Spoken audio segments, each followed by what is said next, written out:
नमस्कार विद्यार्थी मित्रांनो आणि पालक मित्रांनो, JNVST अर्थात नवोदय परीक्षा जी 2026 ची होणार आहे 28 नोव्हेंबर 2026 ला फॉर्म सुटले. 31 जुलै फॉर्म भरण्याची लास्ट डेट आहे. तुम्ही जर पाचवीला असेल की तुमच्या घरात नातेवाईकांमध्ये फ्रेंड सर्कलमध्ये कोणी पाचवीला असेल तर त्यांना फॉर्म भरायला लावा, कारण निवड जर झाली तर 6वी पासून 12वी पर्यंतचं शिक्षण पूर्णपणे मोफत तुम्हाला मिळणार आहे.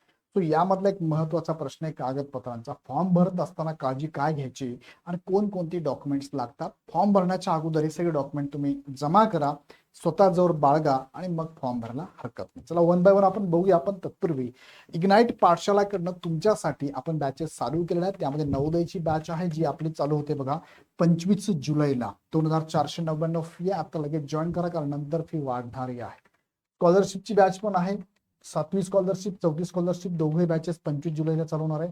8वीची NMMS ची बॅच पण ती पण 25 जुलैला आहे. होमी बाबाची बॅच सुद्धा 25 जुलैला आहे. आणि ऑलिम्पियाड 5वीच्या विद्यार्थ्यांसाठी सुद्धा बॅच आपण चालू करतोय 25 जुलैपासून. सो तुमच्या घरात कोणी असेल 4थी 5वी 6वी 7वी 8वीला तर लगेच ह्या बॅचेस जॉईन करा. या संदर्भात डिटेल्स माहिती तुम्हाला खालची टीम आमचे कॉन्टॅक्ट नंबर द्या, त्या नंबरवरती कॉल करा. ह्या बॅचेस तुम्हाला लाईव्ह प्लस रेकॉर्ड आहे. तुमच्या वेळेत तुम्ही बघू शकता. लेक्चर मिस झालं तर ते रेकॉर्ड होऊन जातं.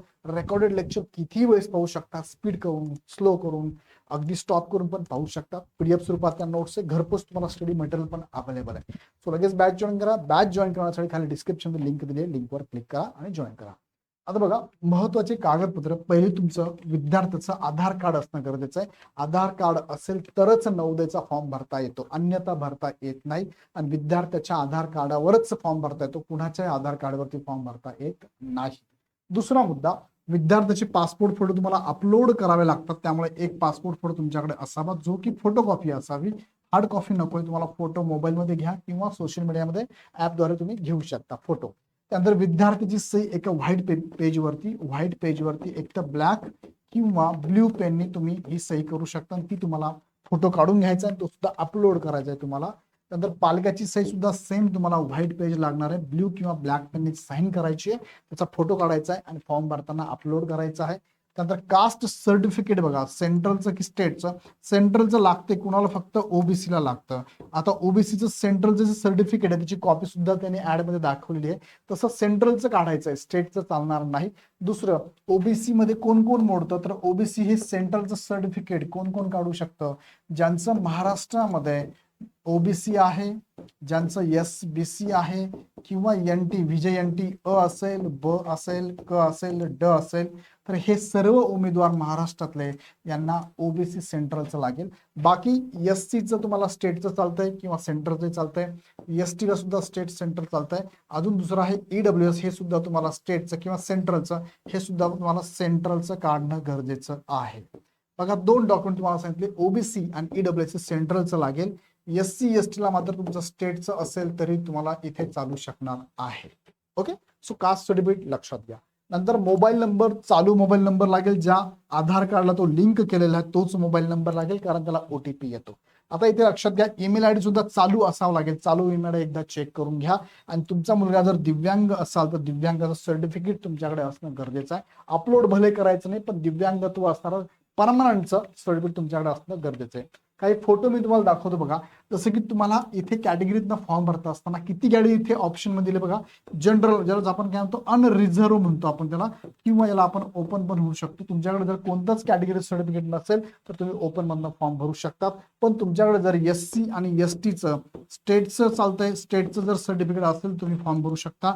ओबीसी फक्त तुम्हाला सेंट्रलचं लागतंय. आता EWS बद्दल त्यांनी असं काही मेन्शन तर केलं नाहीये, पण माझ्या माहितीप्रमाणे हे सेंट्रलचं लागेल. पण कदाचित स्टेटचं पण चालू शकतं, यावरती मी सेपरेट तुम्हाला माहिती देतो. पण ऍड मध्ये सांगितल्याप्रमाणे फक्त ओबीसी एकमेव तुम्हाला सेंट्रलचं सांगितलंय, बाकीचं तुम्हाला स्टेटचं पण चालू शकतं. ओके. त्यानंतर दुसरा मुद्दा तुम्हाला मला सांगायचा तो म्हणजे जे विद्यार्थी विकलांग आहे, डिसॅबिलिटी आहे म्हणजे दिव्यांगत्व आहे, त्यांच्यासाठी प्रश्न विचारला जातो. व्हिज्युअल, तुमचं दिव्यांगत्व काय आहे, ऑर्थोपेडिक आहे, व्हिज्युअल आहे की हिअरिंग आहे, यापैकीच एक ऑप्शन तुम्हाला इथे द्यावा लागणार आहे. ओके. त्यानंतर पुढचा प्रश्न जो की विकलांगत्व म्हणजेच डिसॅबिलिटी जे आहे तुमची लेस दॅन 40 आहे की मोर दॅन 40 आहे. बघा, मोर दॅन 40 असेल तरच तुमचं 40 किंवा 40, बघा मोर दॅन इक्वल टू 40 किंवा 40 पेक्षा जास्त असेल तर दिव्यांग या प्रकारातून तुम्हाला आरक्षण मिळतं, अन्यथा आरक्षण मिळत नाही. त्यानंतर एक अजून इश्यू आहे तो म्हणजे डॉक्युमेंट अपलोड करायचा. आता डॉक्युमेंट अपलोड करताना फक्त महत्वाची 4च डॉक्युमेंट तुम्हाला अपलोड करावे लागतात. एक म्हणजे विद्यार्थ्याचा, स्टुडंटचा, जो तुमचा स्टुडंट आहे स्टुडंटचा फोटो तुम्हाला अपलोड करावा लागतो. आता फोटो अपलोड करत असताना त्यांनी दिलेली साईज बघा 10 ते 100 KB दरम्यान असावी लागेल.